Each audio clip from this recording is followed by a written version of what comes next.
औज़ुबिल्लाहिमिनश्शैतानिर्रजीम बिस्मिल्लाहिर्रहमानिर्रहीम। अस्सलाम वालेकुम डियर स्टूडेंट्स, उम्मीद है आप सब खैरियत से होंगे। मैं आपका टीचर हाफिज़ मुज़म्मिल कवी। आज हमने चैप्टर नंबर 10 के जो रिमेनिंग न्यूमेरिकल्स थे उन पर बात करनी है। और चैप्टर नंबर 10 के जो हमारे पास कुछ न्यूमेरिकल्स हो चुके हुए थे और कुछ रह गए थे, अगर मैं डिस्कस करूँ कि कौन से न्यूमेरिकल्स हो चुके थे तो ज़रा अपनी बुक्स अपने पास रख के देखते हैं तो 10.1, 10.2, 10.3 एंड 10.8 न्यूमेरिकल्स हमारे पास हो चुका था कि और जो एस्ट्रोनॉमिकल टेलीस्कोप से रिलेटेड थे न्यूमेरिकल हमारे पास कुछ, और एक सिंपल माइक्रोस्कोप से रिलेटेड था, तो वो हम कर चुके हैं। ठीक है, तो आज हमने जो न्यूमेरिकल्स करने हैं वो मैं जल्दी से आपके सामने डिस्कस कर देता हूँ कि कौन कौन से न्यूमेरिकल्स हैं, फिर हम अपने न्यूमेरिकल्स की तरफ चलते हैं। तो सबसे हमारे पास पहले जो न्यूमेरिकल हम डिस्कस करेंगे वो हमारे पास है 10.4, और ये भी हमारे पास टेलीस्कोप से रिलेटेड है, इसलिए आपके सामने मैंने टेलीस्कोप की डायग्राम पहले से ही बना दी है।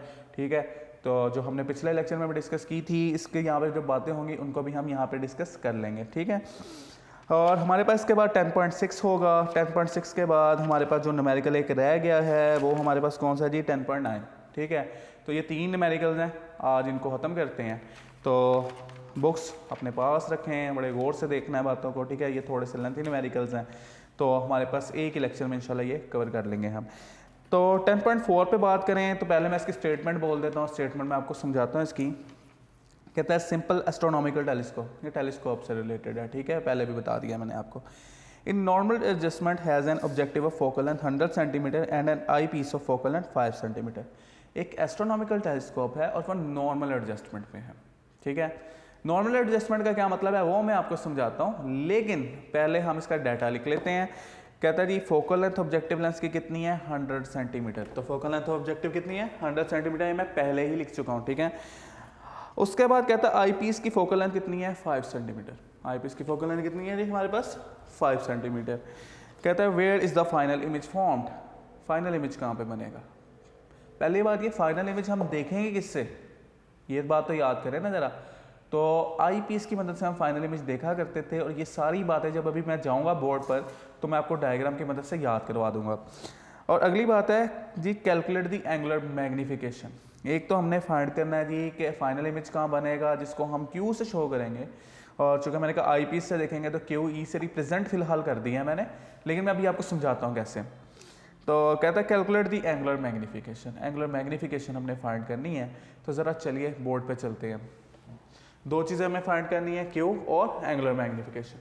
देखिए बेटा, पहली बात ये कि हमारे पास टेलीस्कोप के अंदर 2 लेंस यूज़ होते थे। एक आई पीस होता था हमारे पास जो कि ये है छोटे वाला, और एक ऑब्जेक्टिव लेंस होता था जो ये है। इनकी फोकल लेंथ आपको पता है, ऑब्जेक्टिव लेंस जो आपके पास, ऑब्जेक्टिव लेंस की फोकल लेंथ FO से रिप्रेजेंट करते थे, और आई पीस की फोकल लेंथ को FE से रिप्रेजेंट करते थे।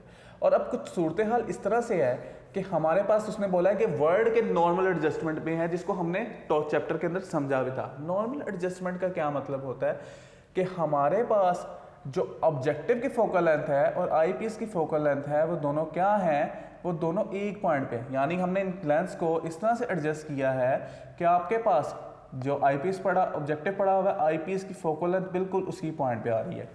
ठीक है, दोनों की फोकल लेंथ एक पॉइंट पे, सिंपल बात। अब हमारे पास हमने इसको सॉल्व करना है, क्यू ई फाइंड करना है हमने। अब ज़रा याद करें कैसे काम करते थे टेलीस्कोप। हमारे पास इन्फिनिटी से रेज आती थी और वो सारी की सारी फोकस पे इकट्ठी हो जाती थी। यहाँ पे फोकस के कुछ नीचे, और हमारे यहाँ पे प्राइमरी इमेज बना करता था।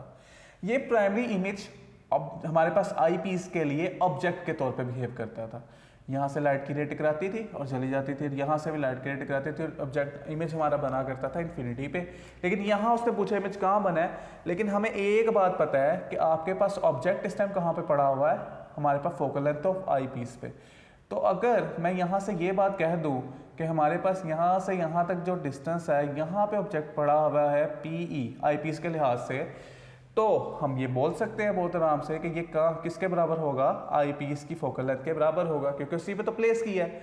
और हमारे पास आगे हम इसको बड़े इजीली सॉल्व कर सकते हैं। ठीक है, अब देखा आपने, हम इमेज को किसकी मदद से देख रहे हैं, आई पीस की मदद से, तो हमें यहाँ पे फॉर्मूला अप्लाई करना है और हमारे पास QE इसके लिहाज से फाइंड करना है। तो हमारे पास lens formula 1/f is equal to 1/p plus 1/q। चूँकि ये सारा काम हम आई पीस के लिए कर रहे हैं तो ई साथ रिप्रेजेंट कर देते हैं। अब हमें क्या फाइंड करना है, हमें तो क्यू ई फाइंड करना है, तो 1/PE को दूसरी साइड पे ले जाएं तो 1/QE आपके पास बराबर आ जाएगा किसके, 1/FE माइनस 1/PE के। अच्छा जी, लेकिन यहाँ से मैंने आपको अभी भी बताया PE किसके बराबर है, हमारे पास FE के बराबर है, तो हमारे पास 1/FE किसके बराबर हो जाएगा, माइनस PE की जगह भी हम लिख देंगे FE। ठीक है, यहाँ पे हम अपना पॉइंट भी लिख लेते हैं एज PE किसके बराबर है, FE के बराबर है, इसलिए हमने ये काम किया। वैल्यूज पुट करते हैं बेशक 1/5 माइनस 1/5, लेकिन ये दोनों वैल्यूज आपस में क्या हो जाएंगी, एक प्लस की एक माइनस की कैंसिल हो जाएगी। ठीक है, हमारे फोकल लेंथ तो वाई पीस गिवन थी, तो 1/QE बराबर आ जाएगा किसके जी, 0 के। ठीक, इसको हम लिख लेते हैं कि 1/QE आपके पास किसके बराबर आ जाएगा, 0 के। लेकिन हमें तो QE फाइंड करना है, तो QE अगर फाइंड करना है तो QE हमारे पास किसके बराबर आ जाएगा, 1/0 which is equals to infinity. ठीक है, तो QE हमारे पास किसके बराबर आ गया, इन्फिनिटी, यानी हमारा इमेज यहाँ भी कहाँ बन रहा है, इन्फिनिटी के ऊपर बन रहा है। ठीक है, ये हमारा आंसर आ गया जो हमें एक फाइंड करना है। यहाँ तक बात समझ आ गई। अगली बात हमारे पास ये, इसकी क्या फाइंड करनी है, हमने मैग्नीफिकेशन फाइंड करनी है। और मैग्नीफिकेशन फाइंड करना तो बड़ा आराम वाला टास्क है ना, इसको अगर हम 1 कह दें और 2 कह दें तो अब हम दूसरा पार्ट सॉल्व करने लगे हैं, यहाँ से 1 कह रहे थे। अब दूसरा काम हमारे पास, आपके पास जो मैग्नीफिकेशन का फॉर्मूला है बड़ा सिंपल सा है, focal length of objective divided by focal length of eyepiece, लेकिन याद रहे ये टेलीस्कोप के लिए है। ठीक है, तो आपके पास फोकल लेंथ ऑफ ऑब्जेक्टिव कितनी है, हमारे पास 100 सेंटीमीटर, और focal length of eyepiece हमारे पास है 5 सेंटीमीटर। तो मैग्नीफिकेशन अगर आप इसको कट करेंगे हमारे पास तो 20 के बराबर आ जाएगी। ठीक है, यानी हमारा जो ऑब्जेक्ट है वो 20 गुना ज़्यादा बड़ा नज़र आएगा इमेज की सूरत में आपको। यहाँ तक बात समझ आ गई, ये एक न्यूमेरिकल हमारा सॉल्व हो गया यहाँ पे। ठीक, 10.6 यहाँ पे हो गया। अब आगे चलते हैं, हमारे पास अगला न्यूमेरिकल हमारे पास है जो कौन सा जी, 10 हमारे पास जी 10.6 अब करना है, 10.4 किया है अभी हमने। ठीक है, तो 10.6 पे चलते हैं। तो 10.6 हमारे पास इकलौता न्यूमेरिकल है ALP में जो कंपाउंड माइक्रोस्कोप से रिलेटेड है। ठीक है, इसको ज़रा हम समझते हैं, एक बहुत लेंथी सा न्यूमेरिकल हो जाता है ये, लेकिन उम्मीद है कि आपको समझ आ जाएगी। तो इसको देखते हैं। सबसे पहले इसको अरेज करते हैं हम अपने 10.4 को, और यहाँ पे हम 10.6 स्टार्ट करते हैं।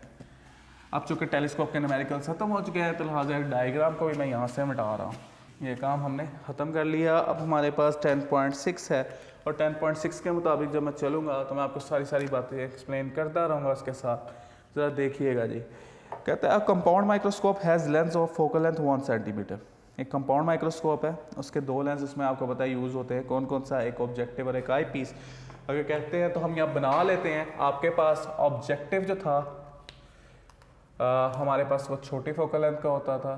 ठीक है, और डायमीटर भी इसका छोटा होता था हमारे पास कुछ इस तरह से, और हमारे पास आई पीस कुछ ज़्यादा फोकल लेंथ का हुआ करता था, कुछ इस तरह। बेहतर करके इसको बना लेते हैं, ये ले जी, अब बेहतर हो गया ये। तो हमारे पास ये हो गया प्रिंसिपल एक्सिस।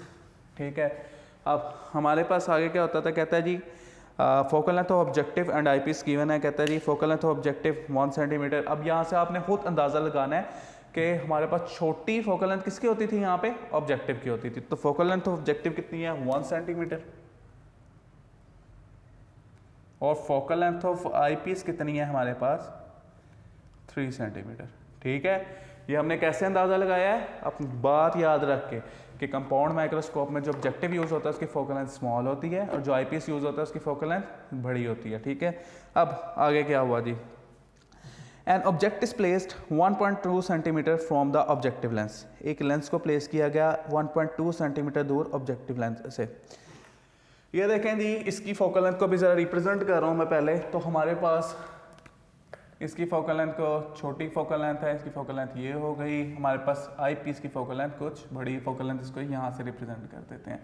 अब यहाँ पे हुआ क्या कि आपके पास ऑब्जेक्ट हमने कहाँ पे रखा है, 1.2 सेंटीमीटर दूर यहाँ पे कहीं। अब क्या होगा यहाँ पे, ज़रा लाइट की रेज हम बनाते हैं और इसको ड्रॉ करते हैं। आपके पास एक लाइट की रे आएगी, टकराएगी यहाँ, हमारे पास ये टकरा के यहाँ चली जाएगी। यहाँ से हमारे पास सेंटर से एक लाइट की रे आएगी यहाँ, और यहाँ पे हमारे पास क्या बनेगा, एक प्राइमरी इमेज बनेगा। ठीक है, इंटरमीडिएट इमेज जिसको हमने नाम दिया था, ये लें जी, इंटरमीडिएट इमेज बना। ठीक, अब क्या होगा इससे, कहते हैं जी ऑब्जेक्ट को प्लेस किया जो है कितने फासले पे, हमारे पास 1.2 सेंटीमीटर, और ये किससे है, ऑब्जेक्टिव लेंस से फासला है जी। तो यहाँ लिख दें ऑब्जेक्टिव लेंस से जो फासला है ना वो कितना है जी, हमारे पास 1.2 सेंटीमीटर के बराबर। ठीक, ये वाला फासला जिसको हमने यहाँ पे लिखा है जी हमारे पास ये। ठीक है, ये हमारे पास किसके बराबर है, PO = 1.2 सेंटीमीटर। अगली बात कहते हैं जी if a virtual image is formed, image कौन सा बन गया जी, वर्चुअल बना है। तो वर्चुअल इमेज बना है तो हमारे पास 25 सेंटीमीटर फ्रॉम द आई, कहता है वर्चुअल इमेज बना है कितनी दूर आंख से, 25 सेंटीमीटर पे। तो आपके पास सबसे पहले तो यहाँ पे लिख दें कि हमारे पास QE, क्योंकि ये आई पीस से दिखने वाला इमेज है, जो फाइनल इमेज है वो कह रहा है जी कितनी दूर बना है, 25 सेंटीमीटर पे। और ये इमेज के बारे में एक बात और कर रहा है कि ये क्या है, वर्चुअल है। ठीक है, अब ज़रा देखते हैं हमारे पास यहाँ से जो आगे इमेज बनेगा वो कैसे बनेगा। तो आप लोगों को याद होगा, यहाँ से लाइट रे, यहाँ से फोकस में, यहाँ से लाइट रे सेंटर से पास होती थी और हमारे पास इमेज कुछ बनता था यहाँ पे इस तरह, जहाँ लाइट कंबाइन हो रही होती थी। तो आपके पास कुछ यहाँ करके हमारे पास फाइनल इमेज डेवलप हुआ करता था। ठीक है, इस तरह से। और ये इमेज का फासला हमारे पास कितने पे दिया हुआ है जी, 25 सेंटीमीटर दूर बना है, जो कि हमारी आँख का नियर पॉइंट भी होता है। तो आपके पास हमने इसलिए यहाँ पे बोला था लफ्ज़ कि QE हमारे पास किसके बराबर है, D के बराबर है। ठीक है, मैं साथ लिख भी दिया, QE किसके बराबर है, हमारे पास D के बराबर है। अच्छा जी, कहता है calculate the separation of the lens, कहता है फाइंड करें कि हमारे पास जो है ना लेंस आपस में एक दूसरे से कितने फासले पर पड़े हुए हैं। ठीक है, अब इसके लिए ज़रा देखें, आपको एक फॉर्मूला बना के दे देते हैं पहले। ठीक है, ये देखें बेटा, यहाँ से यहाँ तक अगर देखें तो ये हमारे पास इमेज का डिस्टेंस है। अगर मैं इसको PO बोल रहा हूँ तो यहाँ से यहाँ तक किसका फासला है जी, QO के बराबर है। ठीक है, और ये चूँकि लेंस किसके हिसाब से हमारे पास किसका फासला है, आई पीस के लिहाज से ऑब्जेक्ट है ये। तो हमारे पास हमने इन दोनों की सेपरेशन फाइंड करनी है। आपके पास लिहाजा QO को हमें प्लस करना पड़ेगा किसमें, PE में। तो ये हमारे पास जी जो है ना पहला जो हमें फाइंड करनी है चीज़, उसका फॉर्मूला मिल गया कि सेपरेशन ऑफ लेंस जिसे हम L से रिप्रेजेंट करते हैं वो फाइंड करनी है हमने। ठीक है, और L का फॉर्मूला मैंने यहाँ पे आपके सामने बना दिया कि L किसके बराबर है, हमारे पास QO + PE के। ठीक, कोई मसला तो नहीं ना इस बात में। तो हमारे पास अगली बात करते हैं। अगली बात हमारे पास कहता है जी calculate the separation of the lens and the magnification of the instrument. एक तो हमारे पास सेपरेशन फाइंड करनी है और दूसरी चीज़ जो हमने फाइंड करनी है वो हमारे पास क्या है जी, मैग्निफिकेशन। अब सेपरेशन फाइंड करने के लिए हमें दो चीज़ें चाहिए, हमारे पास QO और PE। अब हमारे पास ये तो हमें पता है 1.2 सेंटीमीटर था PO, QO हमें नहीं पता, जो QO हमने जो है ना यहाँ से हमें निकालना पड़ेगा। दूसरी बात, हमें आई पीस का जो है ना फासला PE भी नहीं पता, तो ये दोनों हमें कैलकुलेट करना पड़ेंगे। तो हम क्या करते हैं, अपने लेंस इक्वेशन जो है हमारे पास वो यूज़ करते हैं, लेंस फार्मूला जिसको हम बोलते हैं ऑब्जेक्टिव के लिए भी और आई पीस के लिए भी। तो पहले अगर मैं ऑब्जेक्टिव के लिए यूज़ करूँ तो आपके पास ऑब्जेक्टिव के लिए देखें 1 over FO = 1 over PO + 1 over QO। चूँकि यहाँ पे आपके पास इमेज रियल बन रहा था तो हम यहाँ पे कोई नेगेटिव साइन अप्लाई नहीं करेंगे। ठीक है, तो हमारे पास यहाँ से हम बड़े आराम से QO फाइंड कर लेंगे। फोकल लेंथ ऑफ ऑब्जेक्टिव हमें 1 सेंटीमीटर दी हुई थी और हमारे पास QO हमारे पास यहाँ से फाइंड करना है, PO 1.2 सेंटीमीटर था। तो सारे कुछ तो है, हमारे पास QO फाइंड करना है। 1 आवर QO बराबर आ जाएगा किसके जी, 1 आवर FO। ये चीज़ दूसरी साइड पर जाएगी तो आपके पास -1 over PO। 1 over focal length of objective 1 के बराबर है, माइनस आपका PO किसके बराबर है 1.2 सेंटीमीटर। 1 आवर 1 किसके बराबर होगा हमारे पास 1 - 1 ओवर 1.2 2 सेंटीमीटर, ये 1/q है हमारे पास। जब आप इसको सॉल्व करेंगे इस पार्ट को, तो आपके पास जो आंसर आएगा जी बेटा जी, वो किसके बराबर हो जाएगा हमारे पास। चलें इसको मैं डायरेक्ट पूरा कर रहा हूँ। क्यू ओ किसके बराबर होगा हमारे पास 6 सेंटीमीटर के। ठीक है, रेसिप्रोकल लेने के बाद क्यू ओ किसके बराबर आएगा 6 सेंटीमीटर के। ये ऑब्जेक्टिव लेंस का फासला आ गया क्यू ओ हमारे पास। ठीक, अगली हमने जो चीज़ फाइंड करना है वो है हमारे पास पीई। पीई के लिए दोबारा हम लेंस फार्मूला लगाते हैं हमारे पास इसके लिए, लेकिन अब हम आई पीस का यूज़ करेंगे। 1/FE is equal to 1/PE plus 1/QE। चूँकि इमेज वर्चुअल है तो हम यहाँ पे साइन लगाएंगे माइनस का। ठीक है, वहाँ पे हमने लिखा था ना कि हमारे पास इमेजेस वर्चुअल, तो इमेज वर्चुअल है तो QE क्या होगा नेगेटिव होगा, QE नेगेटिव। ये लें जी, तो हमने अब यहाँ से क्या फाइंड करना है PE फाइंड करना है। तो हमारे पास 1/QE दूसरी साइड पे आएगा, तो हमारे पास 1/PE बराबर हो जाएगा 1/FE प्लस 1/QE के। तो हमारे पास ज़रा देखिएगा PE किसके बराबर है फाइंड करना है हमने। FE किसके बराबर था, हमें 3 के बराबर दिया था, तो 1/PE equals to 1/3 plus QE किसके बराबर है हमारे पास। QE हमारे पास 25 सेंटीमीटर के बराबर है। जो नियर पॉइंट था इसका आप लोग लेंगे LCM, और हमारे पास जो PE की वैल्यू आ रही है वो मैं डायरेक्ट लिखूंगा यहाँ पे, क्योंकि अब आप इतना मतलब हो चुके हैं कि इसको सॉल्व कर सकें सिंपली। इसका LCM लेंगे 75 आएगा, ऊपर आपने उनको प्लस करना है। उसके बाद जब सिंप्लीफाई करके आप सॉल्व करेंगे तो आपके पास जो आंसर आएगा वो होगा 2.7 सेंटीमीटर। ठीक है, ये हो जाएगा 2.7 सेंटीमीटर। अगर इसमें मसला है तो आप फॉर्मूला बेशक ये लगा लीजिएगा कि PE इक्वल्स टू, जो कैल्शियम लेंगे तो आपके पास बराबर हो जाएगा FE/QE, नीचे FE प्लस QE। ठीक है, इसके मुताबिक भी अगर आप करेंगे तो सेम आंसर आएगा हमारे पास। मैंने LCM लेके फॉर्मूला बना लिया है वो। ठीक है, ये आ गया हमारे पास। लिहाजा अब हम इस काबिल हो चुके हैं कि हमारे पास सेपरेशन फाइंड कर सकें। तो L किसके बराबर आएगा हमारे पास, L इज इक्वल टू, हमने लिख लिया था फॉर्मूला QO प्लस PE का, और QO किसके बराबर है हमारे पास जी 6 सेंटीमीटर, और PE हमारे पास किसके बराबर है 2.7 सेंटीमीटर यहाँ पे। तो ये आ गया हमारे पास 8.7 सेंटीमीटर। ये लें जी, हमारे पास लेंथ आपके पास फाइंड हो गई। सेपरेशन जो हमने फाइंड करनी थी वो हमारे पास बड़ी इजीली फाइंड हो गई यहाँ पे। अब हमारे पास लास्ट काम रह गया जी, हमारे पास इसकी मैग्नीफिकेशन फाइंड करना। ठीक है, और मैग्नीफिकेशन फाइंड करते हैं जी इसकी। हम मैग्नीफिकेशन के लिए क्या फार्मूला हम यूज़ करेंगे, मैग्नीफिकेशन के लिए जो हम फार्मूला यूज़ करेंगे वो हमारे पास, चलें यहीं पे कोशिश करते हैं कि अपना कवर कर लें काम। तो मैग्नीफिकेशन हमारे पास M is equal to, compound microscope के लिए बराबर होती है Q/P। ठीक है, और 1 प्लस D/FE। ये दोनों डिस्टेंस जो होते हैं ये हमारे पास ऑब्जेक्टिव के होते हैं। ज़रा QO देखें किसके बराबर है हमारे पास, हमने फाइंड किया था 6 के, और PO डिस्टेंस ऑफ ऑब्जेक्ट हमारे पास किसके बराबर था 1.2 के।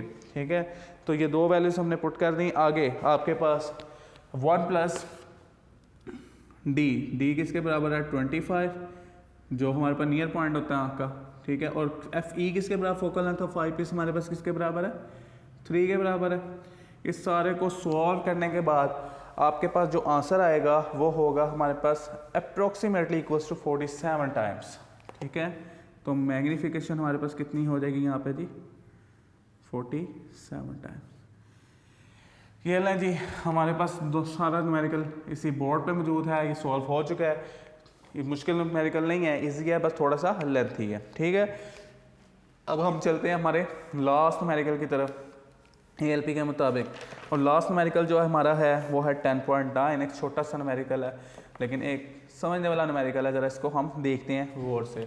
तो इसको मैं रेस कर रहा हूँ आपके सामने, ठीक है, क्योंकि सारा कुछ अब आपने इसने नोट कर लिया है।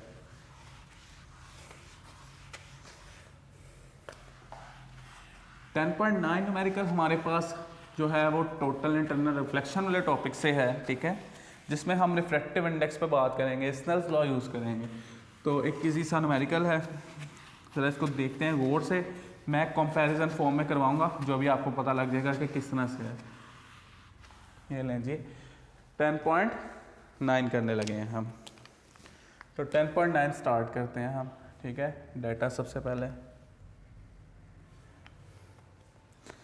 कहते हैं a glass light pipe in air, कहते हैं एक ग्लास पाइप है और वो कहाँ पड़ा है, एयर में। Will totally internally reflect a light रे if it's angle of incidence is at least 39 degree. कहते हैं लाइट को टोटली इंटरनली रिफ्लेक्ट करता है अगर एंगल ऑफ इंसिडेंस कितना है, 39 डिग्री है, ठीक है। क्रिटिकल एंगल दिया हुआ है, एटलीस्ट किसने कहा है, तो हमारे पास क्रिटिकल एंगल है। कहते हैं what is the minimum angle for total internal reflection if pipe is water, pipe is in water. कहता है आपके पास टोटल इंटरनल रिफ्लेक्शन के लिए मिनिमम एंगल यानी क्रिटिकल एंगल क्या होगा अगर हम इस पाइप को पानी के अंदर रख दें, और पानी का रिफ्रैक्टिव इंडेक्स दिया हुआ है 1.33 के बराबर, ठीक है। तो ज़रा इसको ना सोल्व करते हैं, मैंने आपको कंपैरिजन की फॉर्म में करवाऊंगा, तो सोल्यूशन के बजाय मैं यहीं पे काम करता हूँ। अपना पहला काम हम पहले करते हैं जी कि हमारे पास डाटा यहाँ पे भी जगह छोड़ देते हैं डाटा की। आपके पास हालात कुछ यूँ हैं कि हमारे पास एक पाइप है जो ग्लास का पाइप है, ठीक है, और ये पड़ा हुआ है आम हालात में, बाहर एयर है और यहाँ पे ग्लास मीडियम है। और आपको याद है मैंने डेंसर मीडियम को कहा था N1 आपने लिया करना है, ये आपके पास किसके बराबर है, N1 के बराबर होगा। ग्लास, इसको लिख देते हैं, ये ग्लास है हमारे पास और ये किसके बराबर है, N1 के बराबर। मैं इसका रिफ्रैक्टिव इंडेक्स ले रहा हूँ। अब हुआ कुछ यूँ कि ये ग्लास पाइप, इसके अंदर ना लाइट फॉल हुई कुछ इस तरह से। अगर मैं यहाँ पे देखूँ, अगर मैं नॉर्मल ड्रॉ करूँ यहाँ पे, तो हमारे पास कुछ इस तरह से नॉर्मल ड्रॉ होगा, और इस नॉर्मल पे लाइट क्या हुई, हमारे पास इस तरह से कुछ इस तरह बेंड हो गई, ठीक है, यानी क्रिटिकल एंगल डेवलप हो गया। क्रिटिकल एंगल कितना होता था हमारे पास, 90 डिग्री का। एंगल कितना डेवलप हुआ, 90 डिग्री का। और एंगल ऑफ इंसिडेंस हमारे पास कितना बन रहा था जी, एंगल ऑफ इंसिडेंस कितना था, 39 डिग्री। ये जो एंगल है कितना है, 39 डिग्री। तो हमारे पास एयर का जो हमारे पास रिफ्रैक्ट, हमारे पास जो पता लगा हमें क्रिटिकल एंगल है, एंगल जो ग्लास के लिए है 39 डिग्री है जब ये एयर के साथ पड़ा हुआ है हमारे पास। तो इसको हम लिख लेते हैं और इसको हम N2 का नाम भी दे देते हैं कि आपके पास एयर के लिए जो है हमारे पास रिफ्रैक्टिव इंडेक्स N2 के बराबर है। तो ज़रा डाटा यहाँ के लिखें, ठीक है। और एयर का रिफ्रैक्टिव इंडेक्स हमारे पास किसके बराबर होता है, 1 के। N1 हम यहाँ से फाइंड कर लेते हैं पहले, वो क्यों अभी आपको पता लग जाएगा। N2 1 के बराबर है एयर का रिफ्रैक्टिव इंडेक्स। क्रिटिकल एंगल हमारे पास किसके बराबर है जी, 39 डिग्री के। ये क्रिटिकल एंगल है ना हमारे पास, जिसको आप θ1 बोलेंगे, θ1 और क्रिटिकल एंगल, θ1 और क्रिटिकल एंगल, ठीक है। और हमारे पास θ2 जो एयर में एंगल बन रहा है वो कितना है, 90 डिग्री। ऐसा ही है, ये कितना एंगल है, 90 डिग्री। तो ज़रा स्नेल्स लॉ यहाँ पे अप्लाई करते हैं, फ्रॉम स्नेल्स लॉ।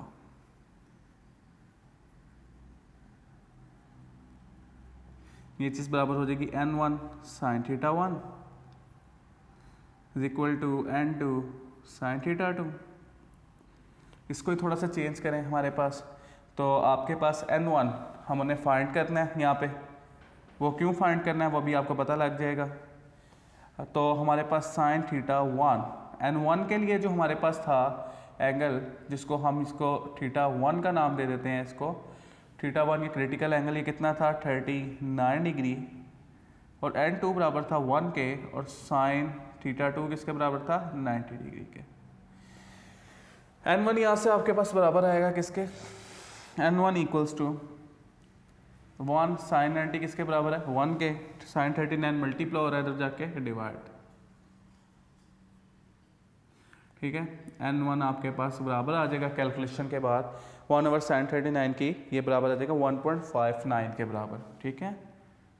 पहले इसको आप सॉल्व करेंगे फिर डिवाइड करेंगे, 1.59 के बराबर, ठीक।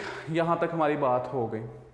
अब हमारी थोड़ी सी बात रह गई है हमारे पास। अब उसने बात की कि पहले वो एयर में पड़ा था, लेकिन ग्लास पाइप का रिफ्रैक्टिव इंडेक्स हमारे पास नहीं था। तो इसलिए यह काम हमने इसलिए किया ताकि ग्लास पाइप का रिफ्रैक्टिव इंडेक्स फाइंड कर सकते हैं हम।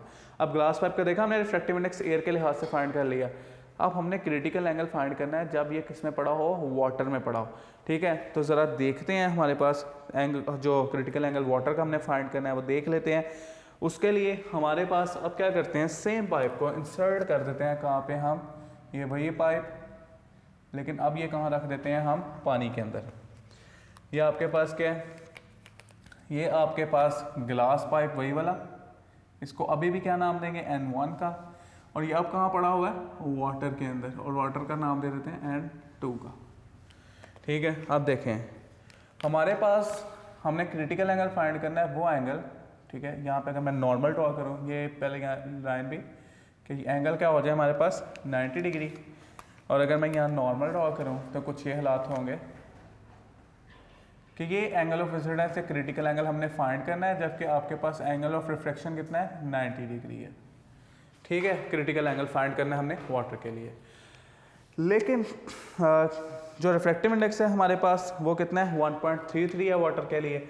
अगर मैं यहाँ पे बात करूँ, दोबारा से मैं नाम लिखूँ, N1 अब हम फाइंड कर चुके हैं। N1 किसके बराबर है हमारे पास, 1.59, और N2 हमारे पास किसके बराबर है जी, N2 हमारे पास गिवन है आपके लास्ट छोटी सी ब्रैकेट्स के अंदर के कितना है, 1.33 है। और हमने जो फाइंड करना है, हमने critical angle for water find करना है, हमने θ1 फाइंड करना है, या θc बोल लें आप, और हमारे पास θ2 किसके बराबर है, 90 डिग्री के। तो इसको सॉल्व करते हैं। आपके पास same Snell's law, N1 sin θ1 equal to N2 sin θ2। Values put करेंगे, हमारे पास क्रिटिकल एंगल ये फाइंड करना है, इसको θ1 की जगह θc लिख लेते हैं। तो sin θc equals to N2 sin θ2 divided by N1। Values put करें, वैल्यूज पुट करेंगे तो हमारे पास N2 किसके बराबर है, 1.33, और sin 90 θ2 90 के बराबर है, और N1 किसके बराबर है हमारे पास, 1.59 के। तो sin θc आपके पास कुछ वैल्यू आएगी यहाँ पे, हमारे पास sin θc लिख लेते हैं, sin 90 इक्वल्स टू 1, ये चीज़ 1 के बराबर है, तो आपके पास हो जाएगा 1.33 डिवाइडेड बाय 1.59। और अगर θc की वैल्यू देखें तो आपके पास बराबर हो जाएगी साइन, दूसरी साइड पर जाके इनवर्स 1.33 डिवाइडेड बाय 1.59। जब आप इसको सोल्व करेंगे तो आपके पास क्रिटिकल एंगल जो है इसके लिए वो कितना आएगा, हमारे पास क्रिटिकल एंगल आएगा 57 डिग्रीज। ये लें जी, ये काम करना था हमने सारे न्यूमेरिकल में, कि हमने क्या करना था, क्रिटिकल एंगल फाइंड करना था वाटर के लिए, जबकि एयर के लिए हमें दिया हुआ था। यहाँ से हमने रिफ्रैक्टिव इंडेक्स ग्लास का फाइंड कर लिया जो हमारे पास अवेलेबल नहीं था, और हमने वहाँ जाके अपना सोल्यूशन कर लिया। कंपैरिजन फॉर्म में समझना थोड़ा ज़्यादा आसान है, इसलिए इस तरह से करवाया गया। आप इस तरह से प्रैक्टिस करें। न्यूमेरिकल्स हमारे ख़त्म है। इंशाल्लाह जब भी नेक्स्ट लेक्चर में हम मिलेंगे तो चैप्टर नंबर 11 को जो है आगाज़ करेंगे, जो हमारे जो थ्योरेटिकल बुक का, फिज़िक्स की बुक का फर्स्ट ईयर की लास्ट चैप्टर है। ठीक है, थर्मोडायनामिक्स। अपना बहुत ज़्यादा ख्याल रखिएगा, ठीक है, इसकी प्रैक्टिस करते रहिएगा। न्यूमेरिकल्स की प्रैक्टिस बहुत ज़रूरी है, मैथमेटिकल काम है। आज के लिए इतना ही, अगले लेक्चर में मिलते हैं इंशाल्लाह। फ़ीमान अल्लाह, अस्सलामु अलैकुम, अल्लाह हाफ़िज़।